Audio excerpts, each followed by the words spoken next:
आप सभी को मेरा नमस्ते। लॉनामा के इस एपिसोड में मैं सीमा सिंधु आपका स्वागत करती हूँ। पिछले एक सप्ताह में काफ़ी मेजर डेवलपमेंट्स हुई हैं in the space of personal laws. Two remarkable observations by two different high courts. Uttarakhand government notified uniform civil code which comes into effect। तीनों ही केसेस में स्टेट का common thrust to regulate live in relationships. First, Allahabad high court. Allahabad high court ने एक bell matter में एक observation में कहा लिव इन रिलेशनशिप्स का कोई सोशल सैंक्शन नहीं है, कोट अनकोट सोशल सैंक्शन। और क्योंकि लिव इन रिलेशनशिप में किसी व्यक्ति की उसके पार्टनर के प्रति कोई लाइबिलिटी नहीं है, इसीलिए युवा पीढ़ी का आकर्षण लिव इन रिलेशनशिप्स की तरफ बढ़ रहा है। और इस बढ़ते हुए ट्रेंड को देखते हुए it's high time we have a framework to deal with the issue of live in relationships and to save our moral values, quote unquote liability and moral values. Allahabad high court.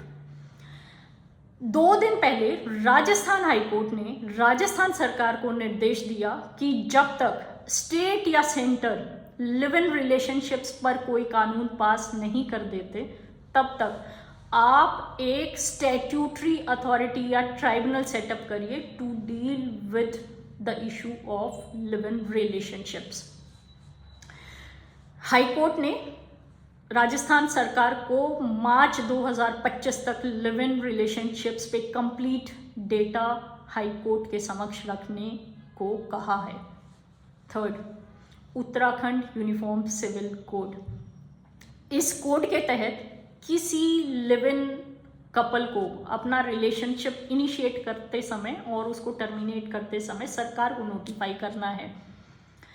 Relationship में enter करने से पहले उनको अपना relationship सरकार के पास register करवाना है, जिसका प्रोसेस है एक 16 पेज का form which is linked to your Aadhaar and is based on OTP। Yes, that's the biggest catch here.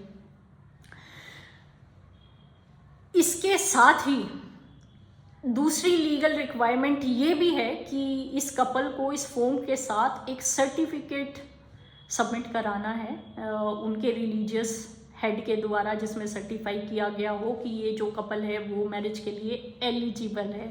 Yes, that's where the state has got you.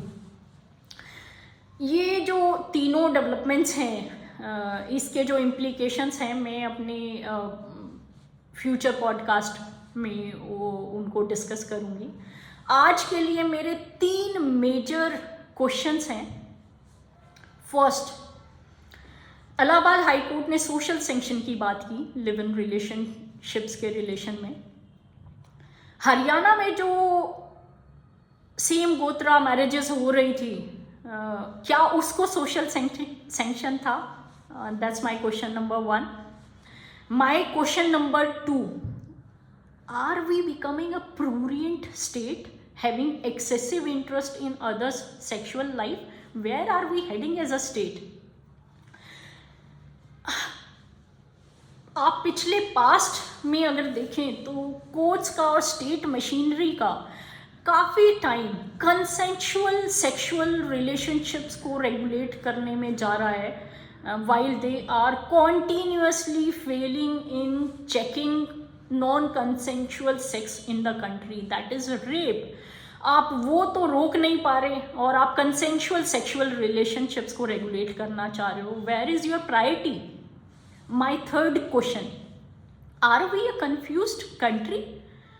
Are you trying to create a parallel system in the shape of live in relationship vis-a-vis marriage? What is the point having live in relationship then? Where are we heading as a country? So these are very, very moot questions I would be addressing in my forthcoming podcast on Lawnaama by Seema Sindhu. Keep watching and don't forget to share, subscribe and support my channel Law Nama by Seema Sindhu. Thank you for watching.